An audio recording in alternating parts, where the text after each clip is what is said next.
आज मी तुम्हाला अगदी सोप्या पद्धतीने झटपट चमचमीत शिंगटा मच्छी फ्राय करून दाखवणार आहे. हा नदीचा मासा आहे आणि याला एकच काटा असतो. लहान मुलांना तसंच मोठ्यांना खाण्यासाठी अगदी सोपा आहे आणि चविष्ट असतो.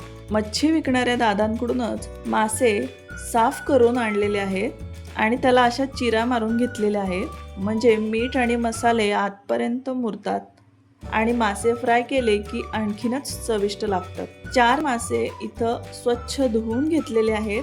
माशांना आपण पाव चमचा मीठ, पाव चमचा हळद, 1 चमचा काश्मीरी लाल मिर्च पावडर आणि 2 चमचे लिंबाचा रस घालून माशांना व्यवस्थित चोळून घेतलेली आहे. कमीत कमी 20 ते 25 मिनिट मासे मॅरिनेट करायला ठेवूया. मासे जोपर्यंत मॅरिनेट होत आहे तोपर्यंत आपण माशांचं कोटिंग तयार करू. त्यासाठी आता आपण इथं एक प्लेट घेऊया. प्लेटमध्ये आपण अर्धी वाटी बारीक म्हणजे 0 नंबरचा रवा घेऊया आणि 1 वाटी तांदळाचं पीठ घेऊया. असं प्रमाण मी इथं घेतलेलं आहे.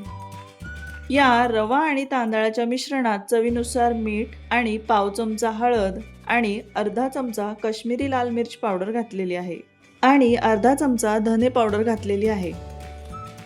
आता गॅसवर आपण पॅन ठेवला आहे. यामध्ये 3 पळी तेल घालूया. गॅसची फ्लेम मीडियमवर ठेवलेली आहे. तेल तापत आहे तोपर्यंत आपण रवा आणि तांदळाच्या पिठात मासा छान दोनही बाजूनी असा हलक्या हाताने रवा आणि तांदळाच्या पिठाने सगळ्या बाजूने कोटिंग करून घेऊया.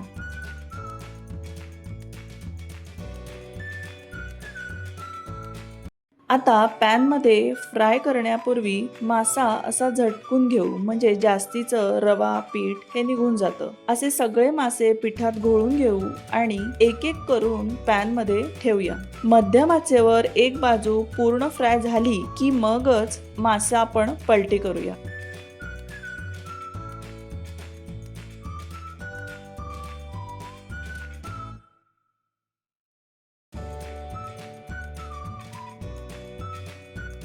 आणि दुसरी बाजू परत 4 ते 5 मिनिट फ्राय करून घेऊया. व्यवस्थित फ्राय झालं.